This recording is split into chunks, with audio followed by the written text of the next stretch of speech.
Vamos a dar inicio a la actividad académica del día de hoy, eh, a, a cargo de la doctora Ángela María Timarán Córdoba, residente de primer año, que nos va a hablar sobre fenotipos de la preeclampsia y sus posibles implicaciones anestésicas.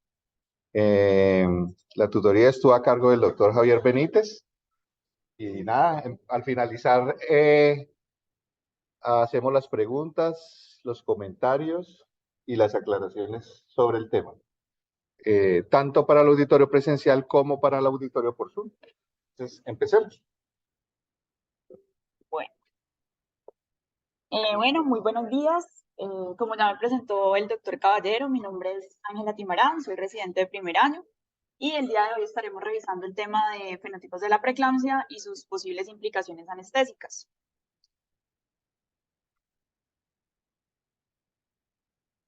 Bueno, para fines de esta revisión hemos decidido dividir el tema en tres partes para hacerlo, digamos, de una forma más esquematizada y más organizada. Tendremos una primera parte en la que hablaremos sobre la monitoría hemodinámica. Después nos enfocaremos en los fenotipos hemodinámicos de la preeclampsia y en la tercera parte haremos la correlación entre esos parámetros hemodinámicos y la correlación con los fenotipos específicos de preeclampsia. Entonces comenzaremos hablando de cómo hacemos esa monitoría hemodinámica. Algunos de los puntos que vamos a tratar son generales para paciente no embarazada.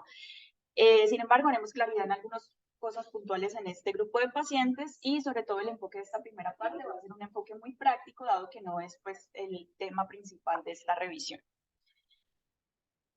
Bueno, entonces surge la necesidad de hacer monitoría hemodinámica de un paciente, básicamente porque hay situaciones en las que nos enfrentamos a ese paciente y lo que tenemos como dentro de los datos de la historia clínica, lo que obtenemos de los paraclínicos, los estudios imaginológicos puede que no sean suficientes para que pueda tener la información necesaria para poder hacer el enfoque en mi paciente. Entonces, es justamente en esos casos en los cuales yo necesito hacer algo adicional para poder tener un lineamiento y una cosa un poco más objetiva para orientar el manejo de mi paciente.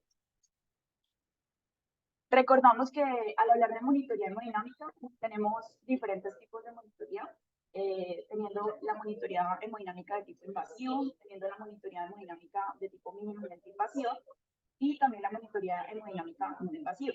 Entonces, comenzaremos hablando del catéter de arteria pulmonar, que vendría siendo el GOL, cuando hablamos de monitoría de tipo invasivo.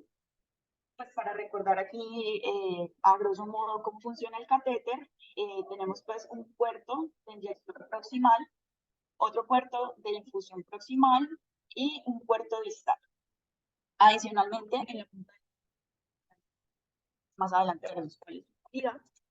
Y sobre la técnica de colocación del catéter lo hacemos a través de técnica Settinger, haciendo el ingreso a través de vena subclavia o de vena yugular interna.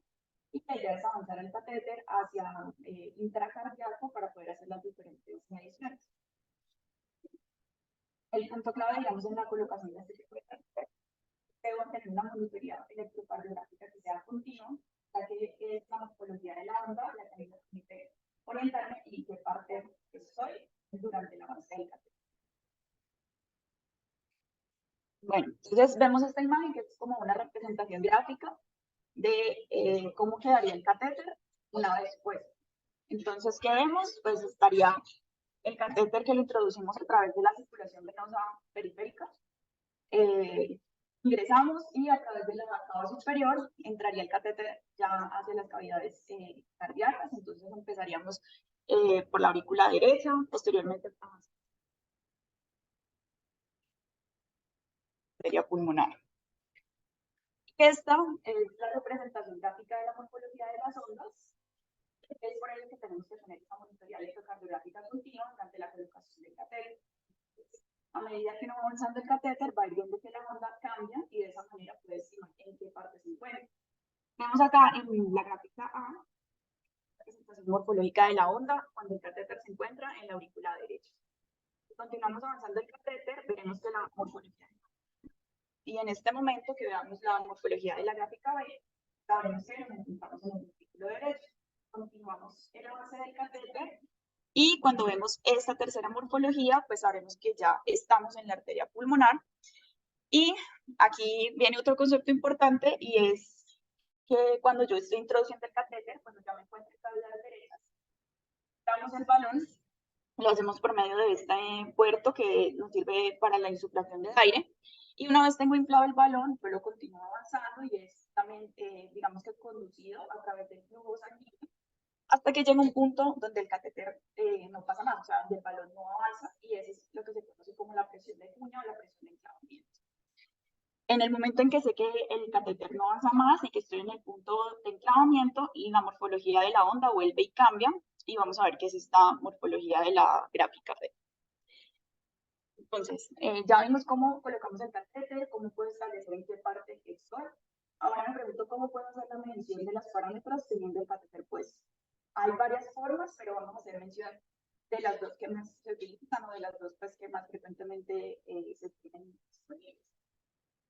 La primera de las dos es la termodilución, en la cual lo que yo voy a pretender es a través de la administración de una solución fría, hacer una medición de diferencia de temperatura hacia la parte más distal del catéter, en la que se encuentra un termistor que hace esa medición de diferencia de temperatura. Y de esa manera, pues yo puedo establecer o hacer una extrapolación de cómo está el flujo. Entre mayor sea la diferencia del líquido que yo administro y la sangre, pues voy a tener una medición de gasto cardíaco que va a estar más precisa. Y esta termodilución que yo hago con el catéter de arteria pulmonar es una termodilución de tipo pulmonar, porque la estoy haciendo típicamente en la arteria pulmonar. El segundo es el método de Fick, que está basado principalmente en el principio fisiológico por el que sabemos que la sangre llega al pulmón, se oxigena y posteriormente continúa su avance a través del sistema arterial con una cantidad o un contenido de oxígeno. Llega al tejido, en el tejido se usa la parte del oxígeno pues, según el requerimiento. Posteriormente continúa el avance de la sangre con una proporción de oxígeno que va a ser diferente que la que traía antes de él. Entonces, a través del método de Fick, la estimación de cuánto es el consumo de oxígeno en el tejido sobre la diferencia entre el contenido arterial de oxígeno menos el contenido. Bueno, vemos entonces que al colocar un catéter de arteria pulmonar, yo puedo obtener estas mediciones que vemos pues, en la diapositiva y a través de esos valores aplicados en las fórmulas que se muestran en la tabla, yo puedo hacer el cálculo de todos estos parámetros. ¿Sí? Ahí pues subrayamos dos, el volumen sistólico y la resistencia vascular, porque como vamos a ver más adelante, los datos en los que me enfoco para poder perfilar a la paciente preclínica. Como vemos entonces, la presión en cuña, la presión venosa, el gasto cardíaco que ya vimos después de colocado el catéter, datos de mediciones de monitoría básica como la presión arterial y la frecuencia cardíaca, que los tenemos siempre disponibles. Gracias a que tengamos todos los datos por separado, los integramos, los aplicamos a alguna de las fórmulas de acuerdo a lo que queramos calcular y podemos obtener. Bueno, cuando nos vamos a remitir directamente a la paciente embarazada, recordamos que su comportamiento fisiológico normal está dado por una condición fisiológica de expansión de volumen. Lo esperado en el transcurso del embarazo va a ser que esta paciente inicialmente empiece a presentar una elevación del gasto cardíaco que va a seguir elevándose y presenta una caída ya hacia el final de la gestación, o no es una elevación tan marcada hacia el final de la gestación. Y de forma inversa, las resistencias van a irse disminuyendo, llegando a su punto máximo de disminución cerca de la semana 35, y hacia el final de la gestación veremos que ya se iguala o se pone muy similar a la resistencia vascular que presenta una paciente embarazada. Y vemos entonces los parámetros que vimos en la gráfica previa aplicados a la diferencia que existe entre la paciente no embarazada, paciente embarazada hacia el final de la gestación y los valores que mantendremos en el posparto. Entonces vemos, por ejemplo, cómo el gasto cardíaco, pues lo que habíamos mencionado en la gráfica previa, se va a elevar hacia el final de la gestación. Las resistencias, ya sabemos que el comportamiento normal es que van a bajar hacia la semana 35. En esta tabla nos muestran cómo sería el comportamiento hacia la semana 36 a 38, y como vemos, ya está muy similar a las resistencias vasculares del paciente no embarazada. Bueno, retomando lo que estábamos hablando entonces del catéter, nos preguntamos si en todos los casos me resultaría útil un catéter de arteria pulmonar. Con el avance y con lo que se ha ido direccionando a partir de la monitoría mínimamente invasiva,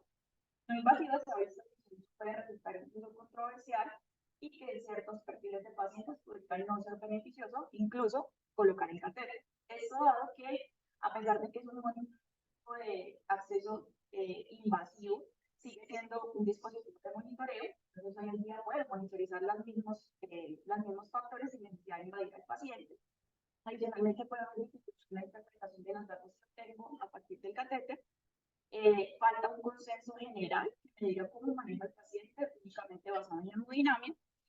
Y en muchos casos, la colocación del catéter y la obtención de los datos no es relevante, no es suficiente para yo responder la pregunta clínica que tengo con mi paciente.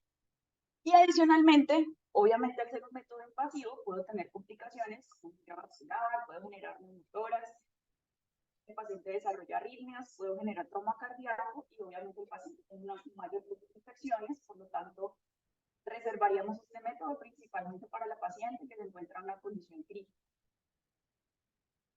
¿Qué otra opción entonces tendríamos? Podríamos hacer monitoría mínimamente invasiva. ¿Por qué mínimamente invasiva? Porque en estos casos yo no voy a avanzar un catéter hasta llevarlo a intracardíaco, sino que estaría haciéndolo a través de una línea arterial o un catéter venoso central o incluso periférico. Y estas técnicas están basadas en el análisis de la onda de la presión arterial y como vemos, pues son el PICO, el LITCO, FLOTRAC, Vigileo, entre otros, que son sistemas que han sido desarrollados por diferentes marcas, por decirlo así, marcas comerciales, que a través de diferentes métodos hacen la estimación del y demás. Vemos, por ejemplo, acá, en todas voy a hacer la medición a partir de la onda. Cambia un poco. En el sistema FlowTrack lo que se hace es el cálculo de desviaciones estándar, teniendo en cuenta todo el área bajo la curva, mientras en el sistema PICO se tiene en cuenta a través de la termodilución, que te voy a mostrar que es un poco diferente a la que vimos previamente, pero solamente el área bajo la curva de la porción sistólica de la onda. Esta sería entonces la forma esquemática de cómo se haría la medición a través de PICO. Este es pues, un ejemplo de todos los sistemas. Y vemos que para poder hacer uso de esta técnica, yo necesito un catéter venoso central y una línea arterial que la necesito tener a nivel femoral. Funciona por termodilución, igual que lo hacemos con el catéter, pero esta termodilución es de tipo transpulmonar. ¿Por qué? Porque yo administro el líquido frío a nivel de catéter venoso central y hago la medición de la diferencia a nivel arterial femoral. Pero entonces ya lo estaría haciendo directamente en el catéter pulmonar y es por eso que esta termodilución es de tipo transpulmonar. Bueno, esto con respecto a los mínimamente invasivos. Ahora hablaremos de los métodos no invasivos, el perfil de la paciente preeclámptica o de la paciente embarazada en general, los métodos porque obviamente es una paciente a la que vamos a tratar de invadir lo menos posible. ¿Qué métodos tenemos? Pues métodos como la ecocardiografía transtorácica, en la que a través de mediciones como el BTI y su aplicación a fórmulas puedo obtener valores de utilidad como la fracción de eyección, el volumen sistólico, el gasto cardíaco, y esto que es como hacia donde van en este tipo de mediciones, que son las mediciones dentro de la medicina vascular, que están orientadas a hacer mediciones a partir de técnicas como la cardioimpedanciometría y la medición imagenológica a través de Doppler continuo. Bueno, eso con respecto al repaso general pues, de los tipos de medición hemodinámica. Ahora nos vamos a enfocar en hablar de los fenotipos hemodinámicos aplicados o en la preeclampsia. Para esta segunda parte, este fue el artículo que tomamos como referencia principal. Es un artículo que fue publicado en el American Journal de Ginecología y Obstetricia en el año 2022 y pues nos habla sobre los dos fenotipos de la preeclampsia y los diferentes estrategias en su manejo. Bueno, entonces nos preguntamos si será importante desde el punto de vista del anestesiólogo conocer de preeclampsia. La respuesta es que sí, dado que los trastornos hipertensivos del embarazo, la segunda causa de muerte materna después de la hemorragia obstétrica, y dentro de ellos la preeclampsia es el trastorno más prevalente. Vemos además que la incidencia de los trastornos hipertensivos analizado en cortes de aproximadamente 30 años se ha incrementado hasta un 10.9%. Adicionalmente, cuando se evalúan las estadísticas de Estados Unidos, la incidencia es de 3.4% versus la incidencia de nuestro país, que es cercana al 7%, con una mortalidad de aproximadamente 42 gestantes por cada 100.000 nacidos vivos. Entonces, digamos que estos números o esta estadística nos confirma lo que ya se ha venido sabiendo y es que la preeclampsia tiene una relación con el nivel de desarrollo socioeconómico del país. Bueno, La definición o cómo sé que mi paciente está cursando con preeclampsia, eso ha ido, digamos que evolucionando a lo largo del tiempo, pero en términos generales se habla de preeclampsia cuando la paciente tiene una tensión arterial sistólica por encima de 140 o diastólica mayor a 90 o ambas en al menos 2 mediciones con una diferencia de tiempo de por lo menos 4 horas entre ellas. También hay otras definiciones que dicen que se pueden hacer diagnóstico de preeclampsia si tengo cifras tensionales por encima de 160 a 110 en una toma única. Y lo importante es tener en cuenta que esto debe presentarse después de la semana 20, ya que si estamos antes de la semana 20, asumiremos que se trata de una hipertensión crónica, o sea, una hipertensión que la paciente tenía previa al embarazo.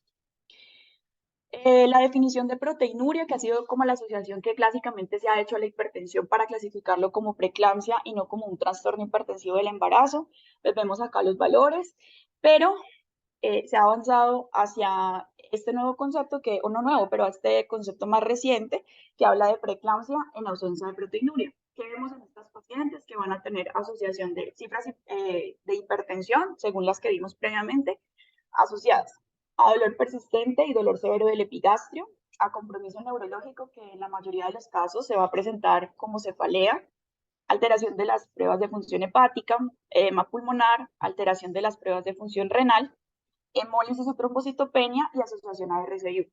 ¿Por qué nos interesa saber este compromiso? Porque nos está hablando de daño a nivel de un órgano e indirectamente nos está mostrando que las implicaciones cardiovasculares de la paciente o el daño endotelial se refleja en forma de compromiso de un órgano.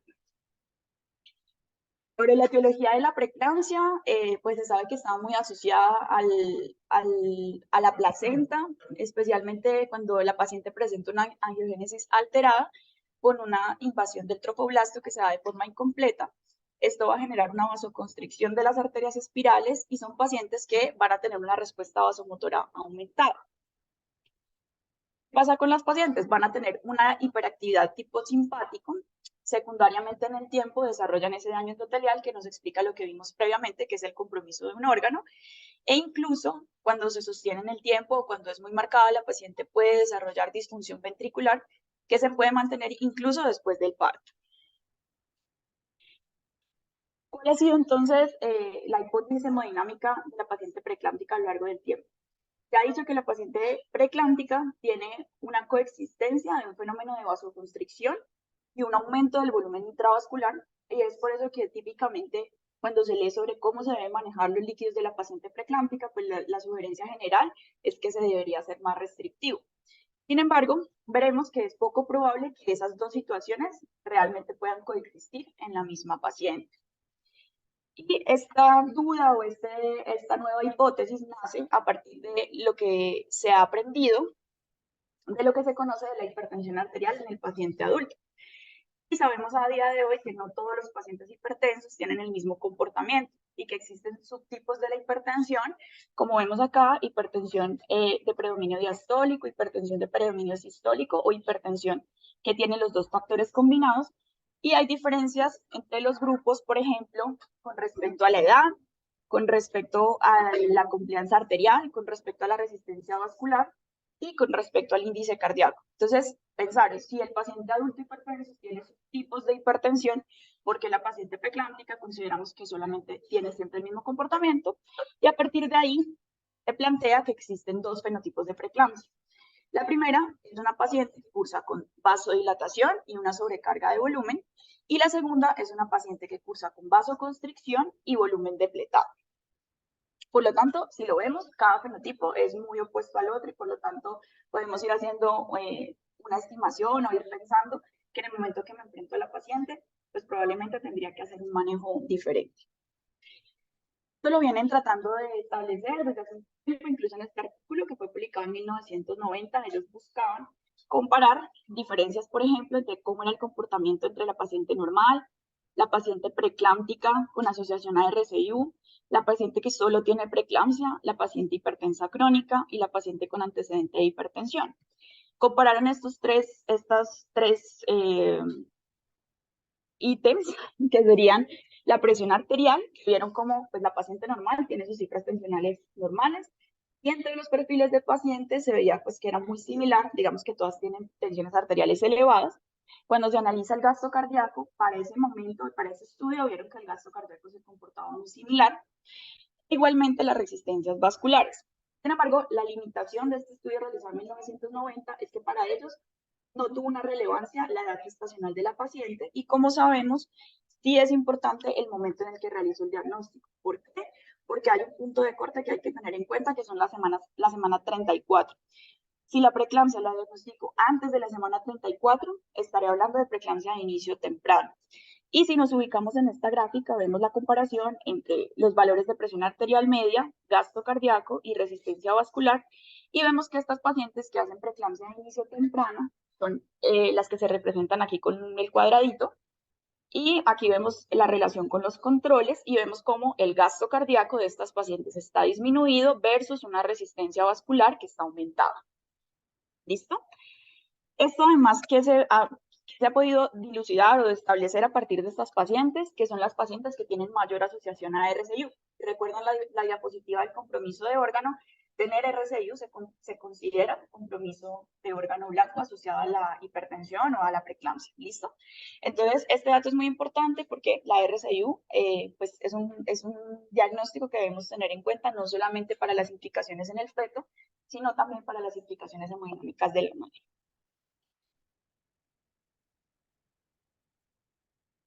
Entonces, este caso de esta paciente, que ya perfilamos, ¿cierto? Paciente con preeclampsia de inicio temprano, ubicaría en el segundo fenotipo. Serían pacientes con vasoconstricción con volumen depletado. ¿Qué pasa entonces si la preeclampsia no la diagnostico antes de la semana 34, sino después de la semana 34?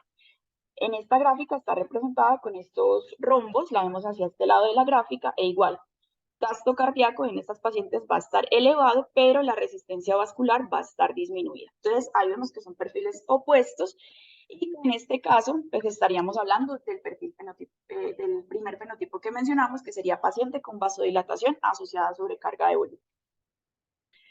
Buscaron además ver si había alguna diferencia en la evolución de la enfermedad, si la preeclampsia es de inicio temprano o la preeclampsia es de inicio tardío, es decir, si existen diferencias en las implicaciones o en las consecuencias a largo plazo cardiovasculares en los dos grupos de pacientes.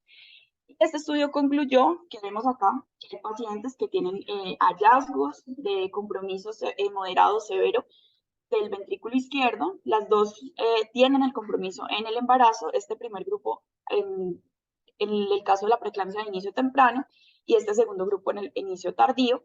Y vemos que en negro está representado qué pasó con las pacientes en el posparto. Entonces, las pacientes que desarrollaron preeclampsia de inicio temprano tienen mayor incidencia de hallazgos anormales en el ventrículo izquierdo en el posparto. Entonces ahí ya nos vamos planteando que la paciente que desarrolla preeclampsia muy tempranamente pues va a tener unas implicaciones cardiovasculares o unos desenlaces cardiovasculares peores. La otra cosa, se hace la comparación en cómo se comportan con respecto al gasto cardíaco, la resistencia vascular, y vemos que la paciente que solo tiene restricción del crecimiento intrauterino sin asociación a preeclampsia se comporta muy parecido a la paciente preeclámptica con restricción, que sería el fenotipo que vimos de vasoconstricción con depleción de volumen. En los dos casos, el gasto cardíaco está disminuido y la resistencia está aumentada, mientras en la paciente preeclámptica sin asociación a RCIU tiende más a tener gasto cardíaco elevado y resistencia disminuida. Entonces ahí ya tendríamos los dos fenotipos, asociación a RCIU, preeclampsia de inicio temprano y fenotipo de preeclampsia sin RCIU, preeclampsia de inicio tardío. Y otro punto, y es que se ha visto que se puede predecir de alguna manera que una paciente tendrá preeclampsia o que hay una predicción mayor de la paciente ante preeclampsia. Recordemos esta gráfica que vimos al principio, el ciclo normal en el cual eleva el gasto y baja la resistencia, pero a través de estudios buscaron ver si esto se confirmaba en la paciente, o sea, si habían diferencias en cuanto a la resistencia vascular y al gasto cardíaco, analizados desde antes del embarazo, que son las primeras lineecitas. Entonces, las que están más oscuras son la preeclampsia y la preeclampsia y la restricción del crecimiento sin preeclampsia. Que vemos que las pacientes con este perfil, o sea, que en el embarazo desarrollaron ese perfil, incluso previo al embarazo ya tenían resistencias vasculares por encima del promedio y con respecto al gasto cardíaco tenían gastos cardíacos menores. Y vemos que esa tendencia se mantiene muy parecida a lo largo de todo el embarazo. Listo, entonces ya tenemos los dos perfiles, sabemos que no todas las pacientes preeclámpticas se comportan igual desde el punto de vista hemodinámico. Y ahora veremos cómo se hace relación entre la hemodinamia de la paciente y los fenotipos que ya planteamos.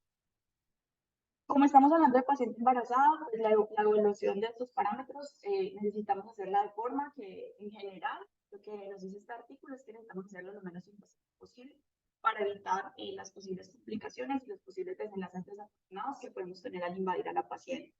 ¿Qué vamos a evaluar para poder perfilar a la paciente? Clasificarla entre ellas la función arterial, el gasto cardíaco y la resistencia vascular. Pasa con respecto a la función arterial, pues sabemos que esta va a estar relacionada o cuantificada a partir de la medición de la rigidez de los vasos. Y esa rigidez de esa arteria va a aumentar con algunos factores como la edad, la predisposición genética y la aterosclerosis. Entonces, si recuerdan la estadística, actualmente ha ido en ascenso la incidencia de preeclampsia, en gran medida asociado a que cada día es más frecuente que pacientes mayores logren embarazos gracias, por ejemplo, a técnicas de reproducción asistida. Adicionalmente, existe una predisposición genética y es por eso que siempre hay que preguntar a la paciente sobre sus antecedentes en su familia de trastorno hipertensivo del embarazo. Y bueno, la aterosclerosis que va relacionada pues obviamente con factores como el estilo de vida y demás, y también una asociación innegable a la edad. ¿Cómo podría entonces saber cómo está la rigidez de la arteria de mi paciente? A través de cálculos de la velocidad de onda de pulso, de índice de aumentación y a los estudios de función endotelial.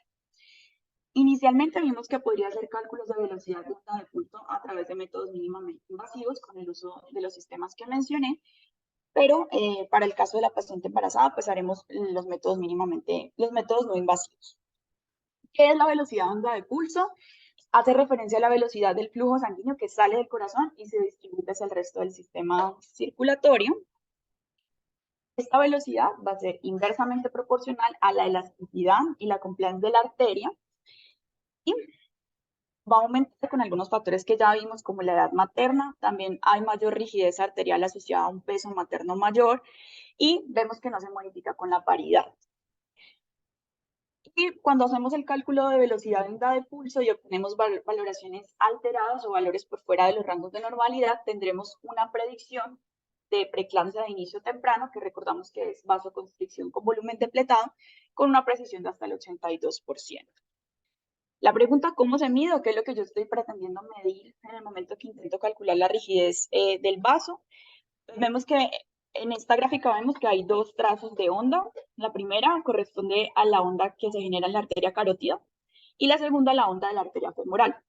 Obviamente, como hay un recorrido que debe hacer la sangre, eso genera una diferencia, o que se considera pues como la distancia o diferencia de distancia, que es el recorrido que hace la sangre, y existen estas dos ondas. Obviamente la onda femoral va a tener un inicio más tardío que la onda carótida, y esto genera una diferencia de tiempo. Entonces, la velocidad de la onda de pulso, la fórmula es velocidad de onda de pulso, va a ser igual a la diferencia de tiempo sobre la distancia. El GOL sería la medición de onda de pulso aórtica.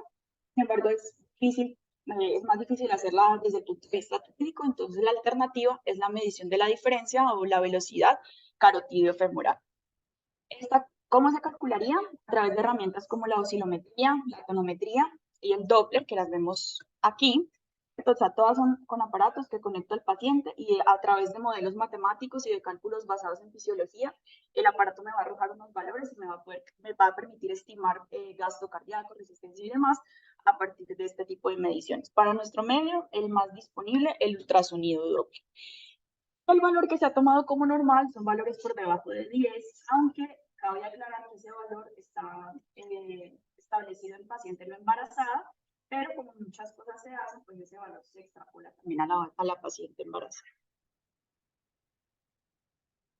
Bueno, el segundo concepto es el índice de aumentación, que es básicamente medición también de onda de presión, pero en este caso tengo en cuenta unos conceptos diferentes. ¿Cuáles conceptos? Existe una onda anterograda, que será la onda que se genera con la salida del flujo sanguíneo desde el corazón hacia la circulación sistémica.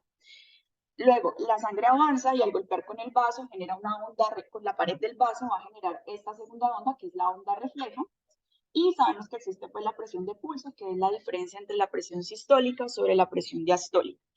Índice de aumentación es básicamente un cálculo que se realiza a partir de la diferencia de las presiones sobre la diferencia de pulso en porcentaje.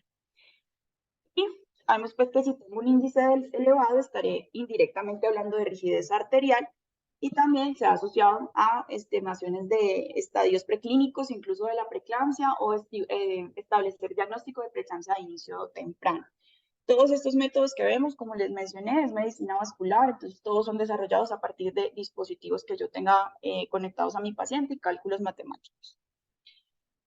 El tercer punto, dentro de la medición de la rigidez de la arteria, sería el estudio de condición endotelial, en la cual pretenderíamos hacer la medida de la dilatación que yo espero que suceda en el vaso a partir del paso del flujo sanguíneo. Puede hacer a nivel de la arteria, generalmente en esta localización será por ultrasonido, o a nivel del antebrazo, si es a través de cirugía arterial. Lo que vemos es que una arteria normal debe dilatarse entre un 3 y un 15% en respuesta al paso o en respuesta al flujo sanguíneo, y las dilataciones menores a 5% nos van a indicar disfunción endotelial e indirectamente mayor rigidez. ¿Listo? Y como vemos, pues la función endotelial es un marcador de desenlaces o de implicaciones cardiovasculares en la paciente. El segundo ítem que vimos, gasto cardíaco, ahí ya mencionamos el de arteria pulmonar, que sabemos que tenemos para las pacientes críticas, estaría el control de la onda de pulso a través de medidas sumamente invasivas, y también el electrocardiograma transesofágico, la resonancia magnética del corazón y electrocardiografía transtorácica. De todas, pues en nuestro medio, también la más disponible, la ecocardiografía transtorácica. El tercer punto, que es el cálculo de la resistencia vascular, que está determinado por una fórmula matemática, que la hago a partir de la medición de la diferencia de la tensión arterial media menos la presión venosa central sobre el gasto cardíaco multiplicado por 80, pero vemos que esto sería un poquito más limitada a hacerla con métodos invasivos, entonces igual buscaríamos tener cálculo de gasto cardíaco con métodos no invasivos o máximo mínimamente invasivos en la paciente, aplicada la fórmula y de esa manera hacer como esa previsión de cómo se comportaría la resistencia. Bueno, entonces tenemos los dispositivos y demás, sin embargo, algo que están preguntándose qué hago yo en la práctica si no tengo un tonómetro, un oscilómetro o un percutino, ¿cómo puedo hacer yo para de alguna manera saber qué tipo de paciente me encuentro y cómo la voy a enfocar? Esta pregunta ya pues, te la han hecho en otros contextos. Esta es una herramienta matemática que se está desarrollando, se está validando en este momento, fue desarrollada por un cardiólogo colombiano y básicamente se desarrolla un sistema de cálculo matemático en el cual yo en una calculadora de internet introduzco algunos datos como la edad del paciente, el peso, la talla, la tensión arterial sistólica, la tensión arterial diastólica, la frecuencia cardíaca y el sexo del paciente. Y este modelo me calcula valores aproximados de compliance arterial, de volumen sistólico, de gasto cardíaco y de resistencia vascular. Entonces, es una herramienta que uno tiene disponible. Cabe aclarar que no está validada en pacientes pues, en maternas, pero dado el caso, la situación que yo necesitara perfilar hemodinámicamente a mi paciente y no tengo cómo hacerlo ni siquiera mínimamente invasivo o no invasivo, podría utilizar esta herramienta porque la tenemos disponible en este caso y bueno, pueden usar también pues, en otros pacientes que no sean pacientes embarazados. Otra claridad es que este modelo lo desarrollaron a partir de datos obtenidos de mapas, pero pues igual son mediciones de tensión arterial que se hacen seriadas, entonces pues con lo que nosotros tenemos en el registro de anestesia podríamos utilizarlo dentro de la aplicación o dentro de la calculadora y podríamos hacernos una idea pues en qué nos estamos moviendo con la paciente.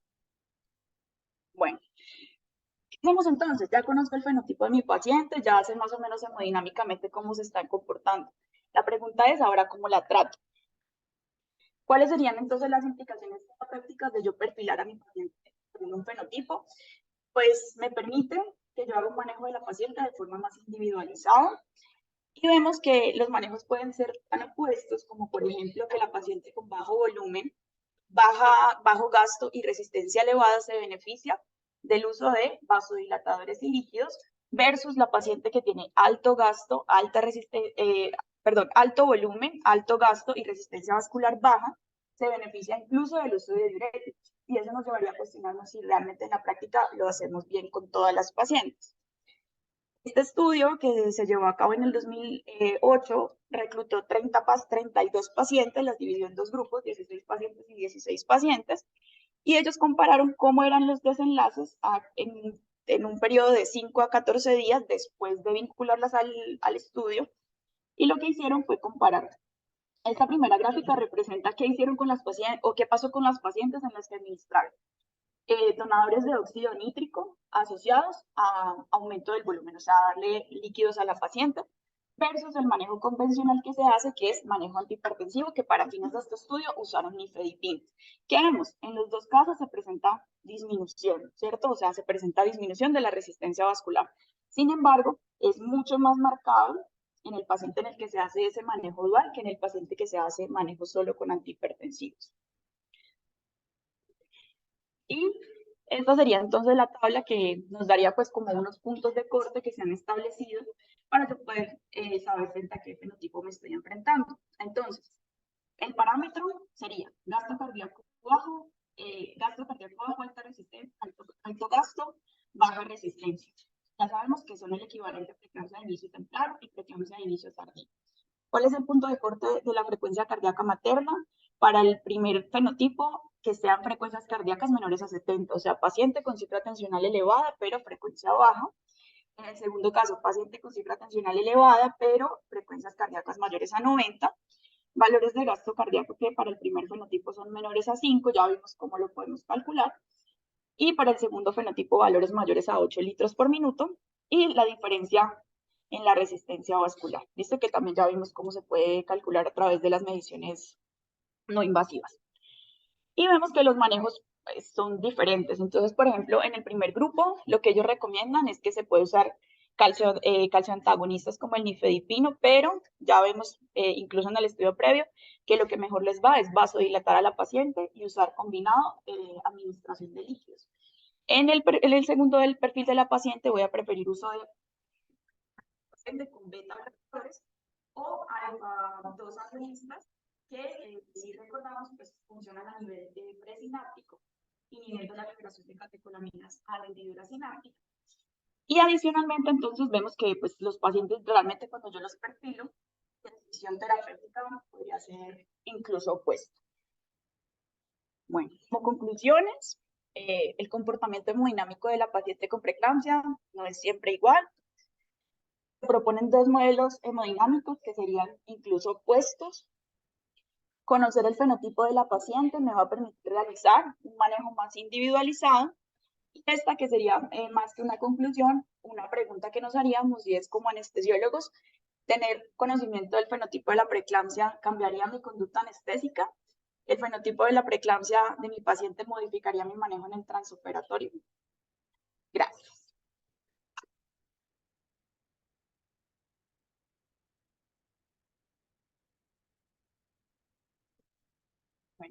Bueno, vamos a ir a la parte de las preguntas. No sé si alguien de la auditoría tiene alguna.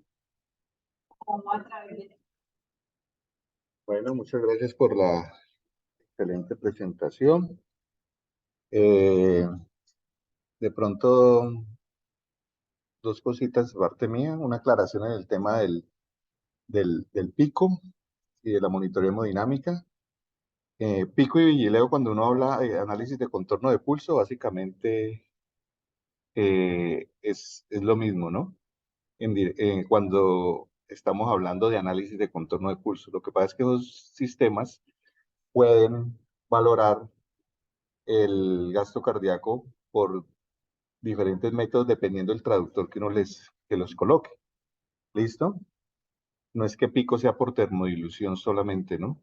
Él también lo coge por análisis de contorno del pulso y también lo puede hacer por termodilución transpulmonar, que lo mismo lo puede hacer ahora Edwards, ¿no? Esas plataformas ahora traen esa posibilidad.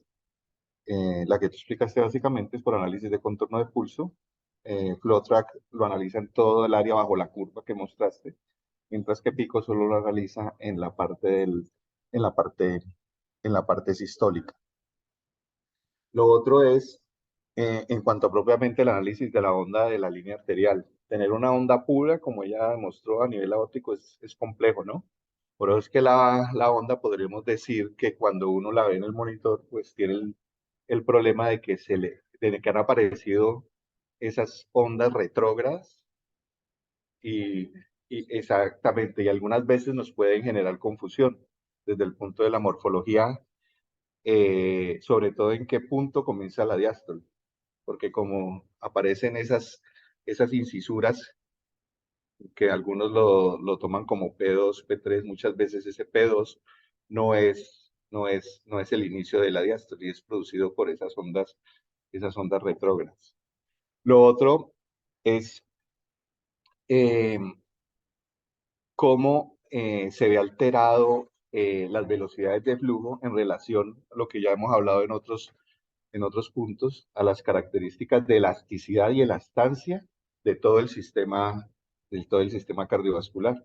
Y eso va directamente relacionado a esa capacidad de deformidad que tiene el sistema arterial acoplado al corazón, que desde el punto de vista fisiológico es lo que mantiene un flujo uniforme, tanto en sístole como en diástole, ya que si eso no existiera en diástole, tendríamos como una onda de perfusión sinusoidal.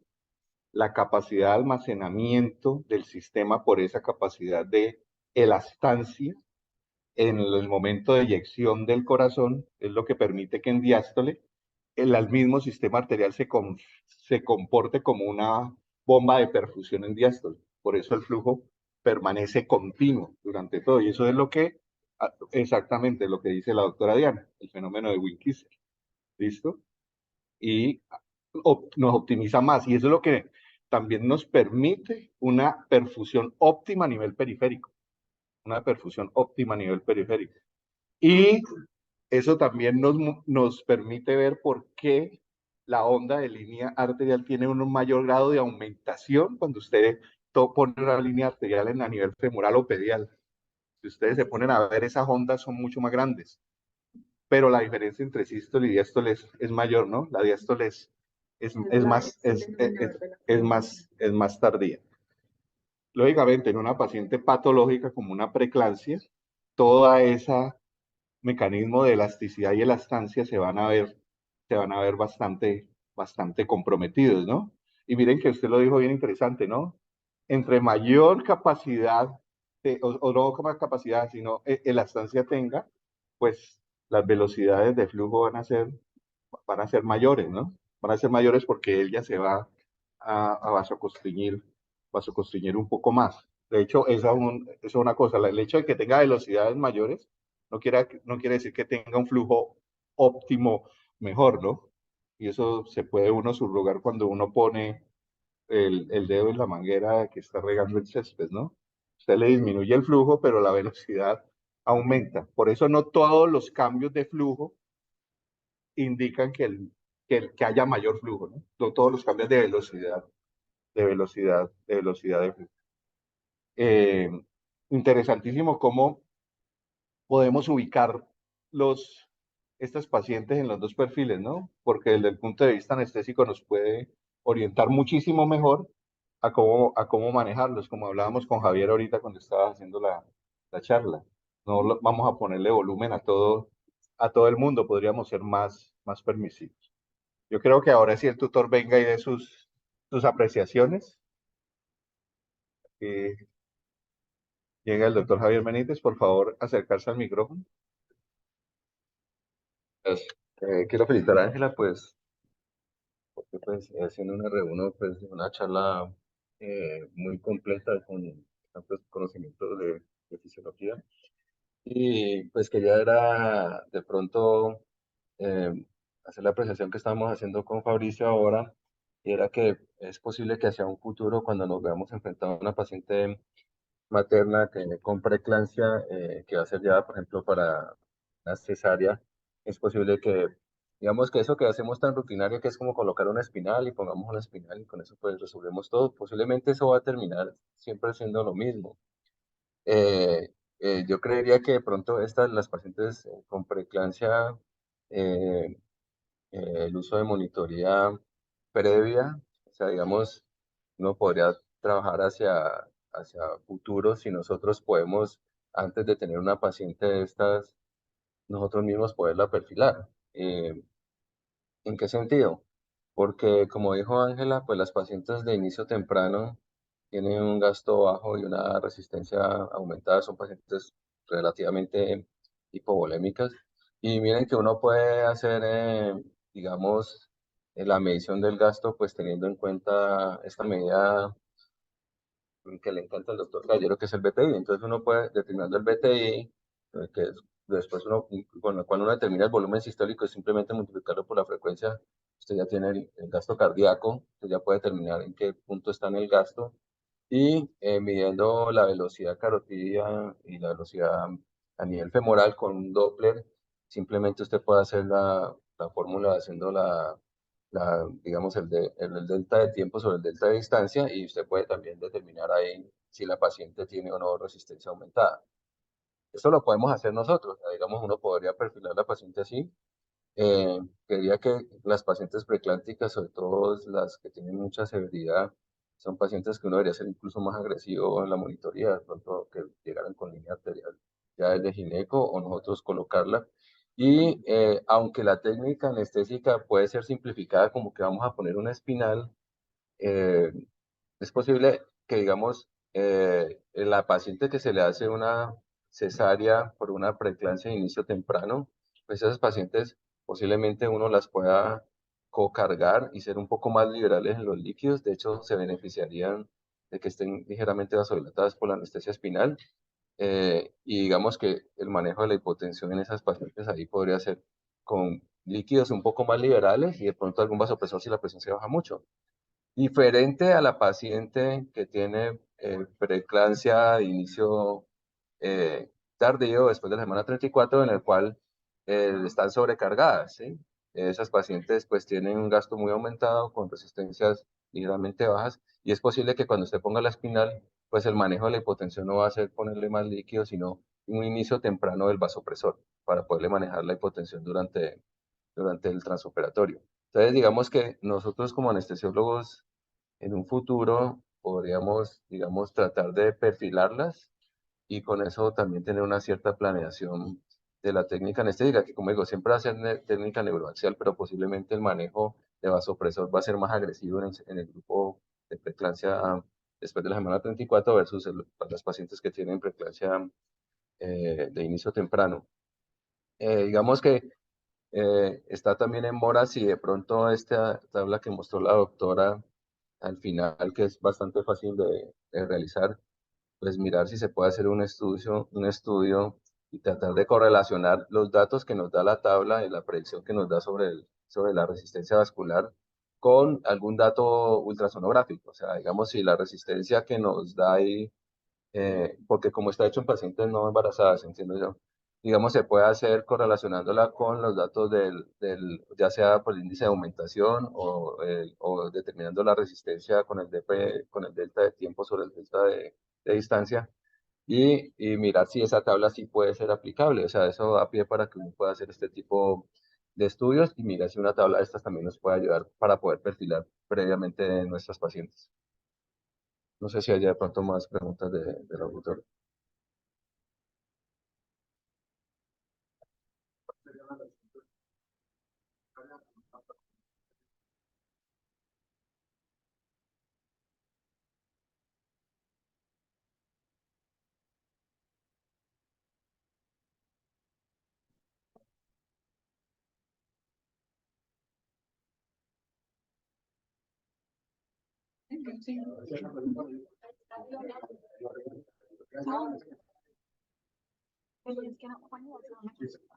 Bueno,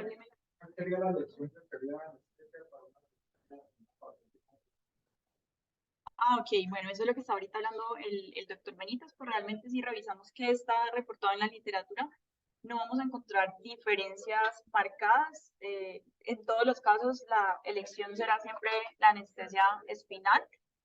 Y más que si la preeclampsia es severa, es la pregunta, Dani. Si más si la preeclampsia es severa, sería más lo que estamos mencionando en este momento. Si el perfil de la paciente es más hacia volumen depletado y vasoconstricción o vasodilatación con aumento del volumen. Entonces, no cambiaría tanto la técnica anestésica. En todas las situaciones seguiría siendo técnica de anestesia espinal. sino más manejo de volumen, dependiendo del perfil de la paciente, y manejo con vasopresores.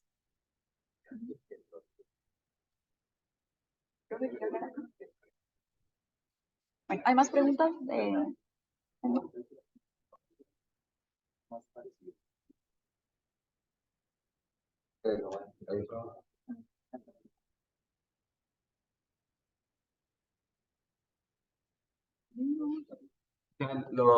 Yo creo que complementando un poco es que eh, aunque la técnica pues siempre va a ser neuroaxial mientras cuando no haya contraindicación, pues, o sea, que la paciente de pronto tenga un gel o una cosa de estas, pues la técnica de elección siempre va a ser eh, la técnica pues, neuroaxial.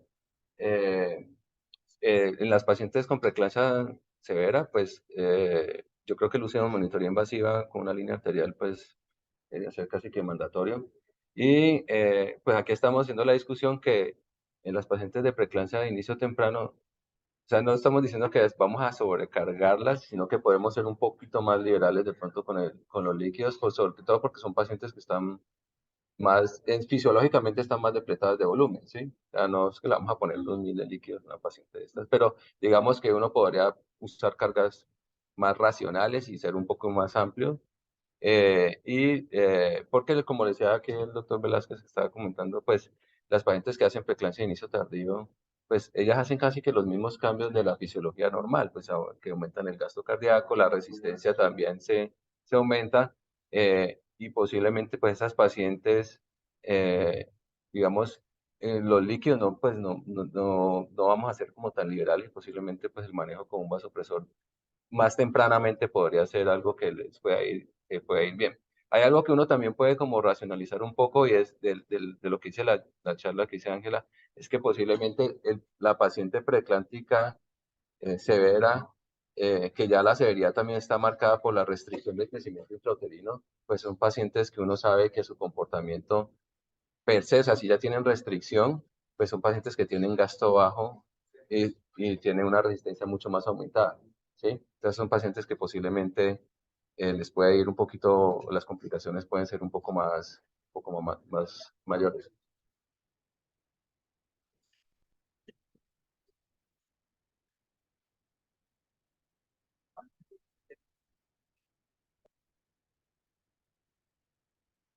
Sí, sí, o sea, lo que decía Ángela era que no todas las frecuencias ahora se asocian siempre a proteinuria. Sí, o sea, es proteinuria o alguna alteración de tipo endotelial, inclusive eso ya marca la severidad.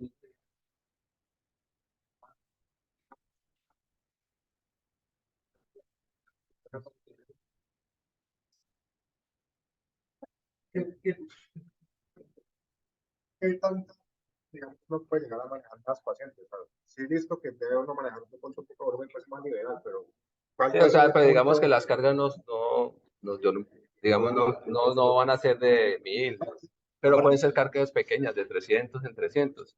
Sí, lo que vos planteas también es cierto porque las pacientes que tienen daño en el glicocálice y tienen proteinuria marcada, pues son pacientes que más van a tener a hacer edema. Pero digamos que del manejo, usted podría colocarle unas cargas de líquido a la paciente con inicio temprano, es lo que uno asume. Digamos que con estos dos perfiles uno podría, en teoría, estoy hablando de una cosa teórica, fisiológica, es que las pacientes con preeclampsia temprana, posiblemente puedas colocarles cargas pequeñas de líquidos, anestesia espinal, y obviamente si se ponen muy potentes toca ponerle vasopresor. Y posiblemente a las pacientes con preeclampsia tardía, pues, y ya creo que Germán él me mandó unos estudios hace un tiempo en que hay pacientes que ya se benefician incluso de ponerles infusión de vasopresión temprano para evitar la hipotensión después de la anestesia espinal. Esas posiblemente las pacientes que más se podrían beneficiar de ese tipo de manejo son las que van a tener, los que tienen inicio tardío. Exactamente.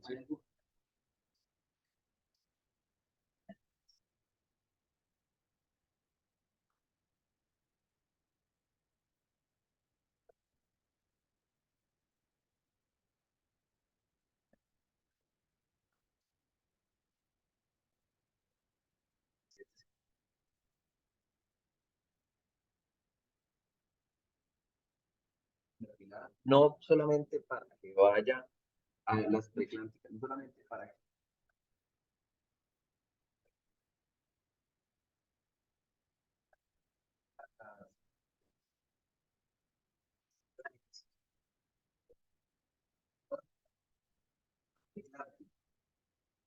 como dijiste, debería tener su manejo, tendría que ser la discusión, porque en la norma, usualmente lo que uno ve es que entendido para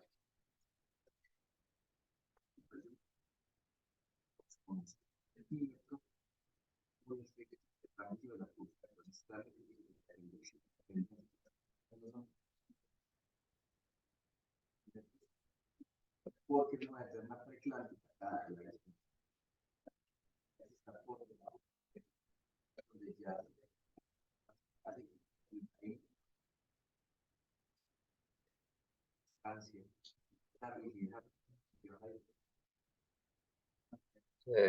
más sí, por eso las cargas deben ser pequeñas, pero uno puede ser más liberal que cuando es de las semanas. Claro, porque la capacidad de la estancia se ha perdido. Claro. La capacidad de deformidad se ha perdido y tiene mayor Y elasticidad. el corazón responde a pequeñas cargas. Porque va a tratar de otra vez volver a su estado original el sistema cardíaco. En cuanto a la inquietud que tiene el doctor Velázquez sobre, aunque digamos que lo de si todas las pacientes preclánticas deben tener línea o no, pues creería que las preeclampsias que son severas sí deberían tener, ¿sí? Porque yo creo que a veces pecamos más de ser muy liberales en el sentido de que no somos estrictos en la monitoría. O sea, que como que usted todas las preeclampsias las resuelve con una presión no invasiva y usted cuando, y normalmente las pacientes saben que deberían ir a una unidad de alta dependencia y además de eso allá deberían tener una monitoría pues gasimétrica y todo eso. Entonces creería que las preeclampsias severas como tal sí deberían tener monitoría de línea arterial. Yo quería hacerle una pregunta a Fabricio y era que muchos de estos sistemas de medición del gasto no invasivo implican que la paciente deba estar pues intubada y este cuento pues sobre todo para algunos valores. Pero en el nuevo sistema, que es el Hemosfil, si no estoy mal, en el cual no solo usted puede determinar el volumen sistólico, la variabilidad del volumen sistólico y la resistencia, eh, que mide la elastancia y también mide la contractibilidad y supuestamente es un sistema que va a servir para pacientes no intubados, porque el problema es que muchos de los sistemas para algunos tipos de misiones usted necesita estar con el paciente intubado. Entonces, no sé si este tipo de monitoría nuevo que trajo Edwards, si no estoy mal, o quién fue, sí, Edwards, que puede utilizarse en la paciente no intubada, puede servirnos también para el manejo intraoperatorio y sobre todo el manejo en cuidado intensivo. Sobre todo porque está hecho o supuestamente hay estudios que dicen que se puede utilizar en pacientes que no estén en ventilación mecánica. Y la última generación hace medición de la estancia y la otra es que hace medición de la contractilidad teniendo en cuenta el DPT. Entonces, el tema de que el tema de que por qué tiene que estar en ventilación mecánica el paciente con análisis de contorno de pulso radica básicamente es por el análisis de la variabilidad de volumen sistólico.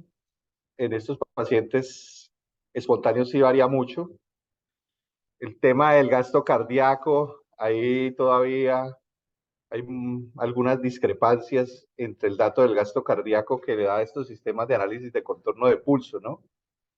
Por eso sigue siendo lo ideal que es que estén en ventilación mecánica. Ahora, las nuevas mediciones que están tomando en relación a la velocidad de cambio de la onda pendiente de una línea arterial como el DPDT, o la medición de la elastancia como tal, pues son nuevas mediciones, habría que ver los estudios, pero yo diría que el solo tener un análisis de la morfología de la línea arterial sin necesidad de tener ninguno de estos dispositivos le da mucha información desde el punto de vista hemodinámico cómo está su paciente. Ahora, si quiere ver contractibilidad, también podría utilizar la medición a nivel del Doppler a nivel del flujo, del cambio de velocidad de flujo a nivel transmitral, que es que se hace, ¿no? Exactamente. Y con lo que tú habías dicho, el análisis del performance cardíaco con el BTI, más la diferencia de, de las mediciones de presión en dos puntos y diferente de la distancia, también te podría dar un aproximado. Pero el tema de ventilación mecánica controlada es sobre todo por el tema de las variables dinámicas y del gasto cardíaco analizado en el contexto del área bajo la curva de la onda de pulso. Sobre todo, sobre todo por eso. ¿Listo? Porque ya si tenés un individuo en ventilación espontánea, pues ese dato no va a ser tan exacto porque va a variar va a haber mucha variabilidad del dato en relación al patrón respiratorio que tenga el paciente, ¿no? Es una pregunta El doctor Castillo, acércate. de-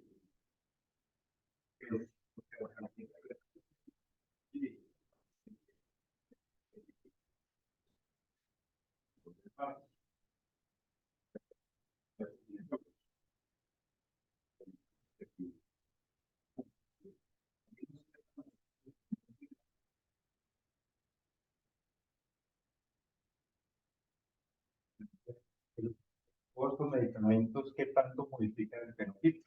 Por ejemplo, los bolos de sulfato de magnesio en la paciente bueno, que tenga el gasto alterado o la conductividad atrás.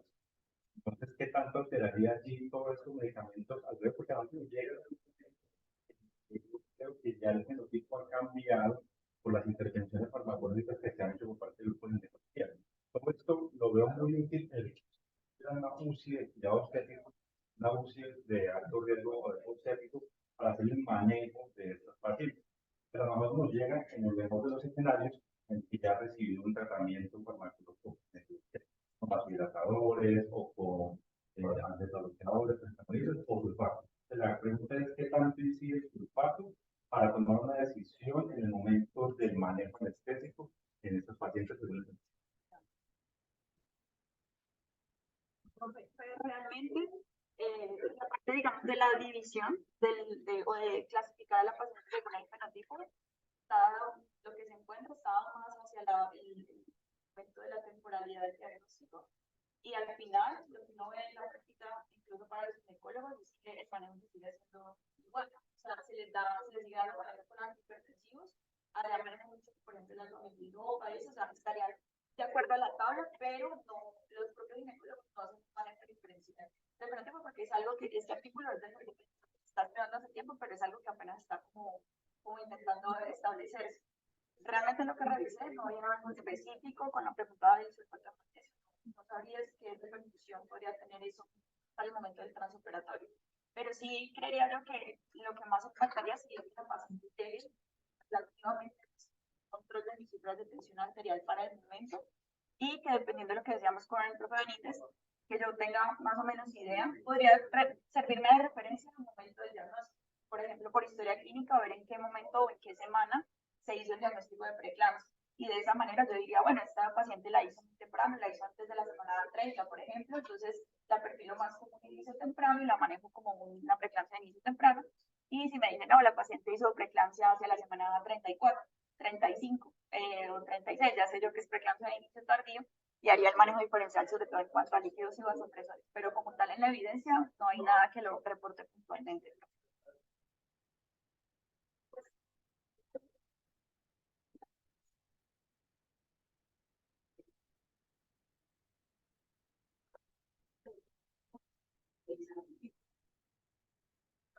Los pacientes,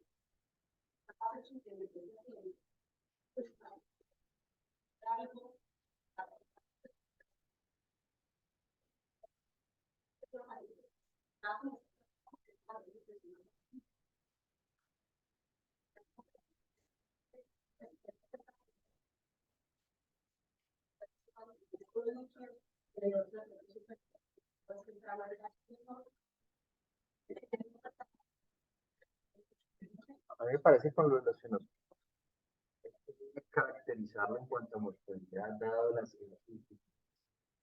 de monitoría y atención, ¿no?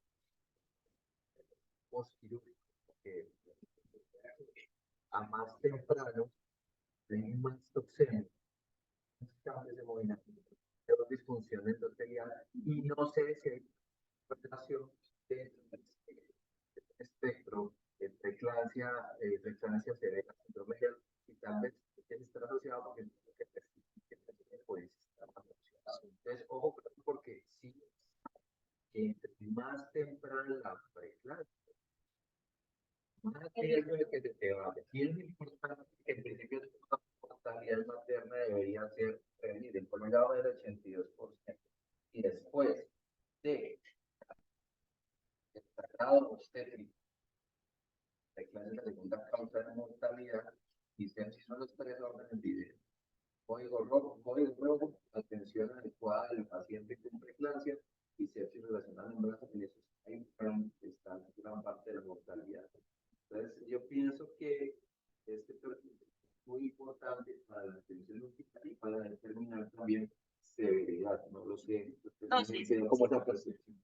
Sí, ahí lo que habíamos mencionado del artículo que hace el análisis de la paciente con respecto a los hallazgos que se hicieron en el ventrículo izquierdo, y claramente sí las consecuencias cardiovasculares en el posparto incluso son mucho mayores en la paciente que hace preeclampsia de inicio temprano. En términos generales, tener preeclampsia antes de la semana 34 tiene desenlaces peores en muchos sentidos. Uno, más asociación a RCI, o sea, implicaciones en el feto. Dos, la paciente va a tener implicaciones cardiovasculares en el posparto con mucha más probabilidad. Y tres, pues durante todo el embarazo va a tener una mayor tendencia a hacer compromiso endotelial y secundariamente daño de órgano blanco. Pablo, ¿tenés una pregunta? Ah, ya no. Bueno, dila. Bueno, dila y entonces la repetimos acá.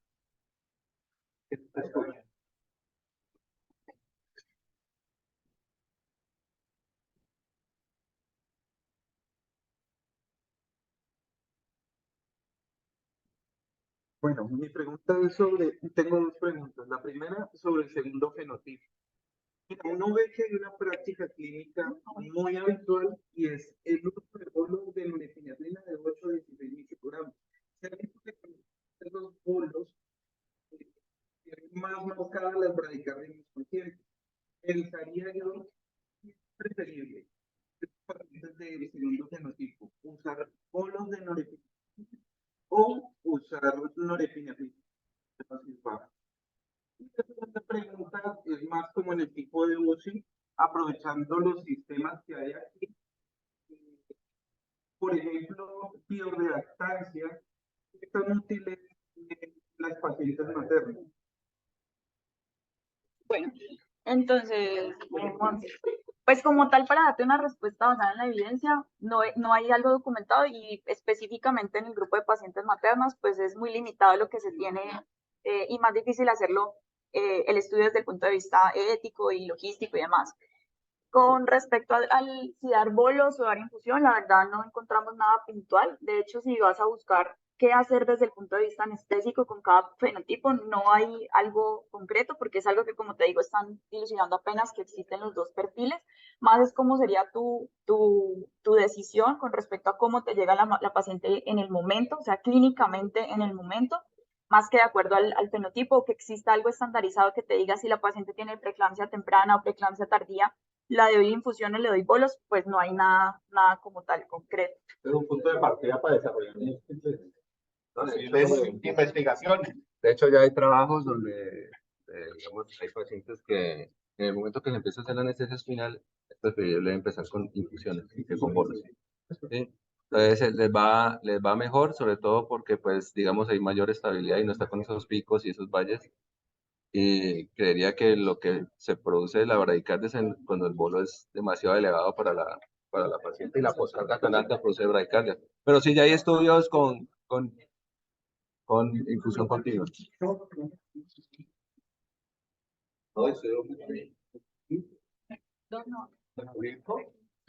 Bueno, agradecemos a todos por su asistencia este día. Los esperamos dentro de 8 días en nuestro siguiente tema. Gracias.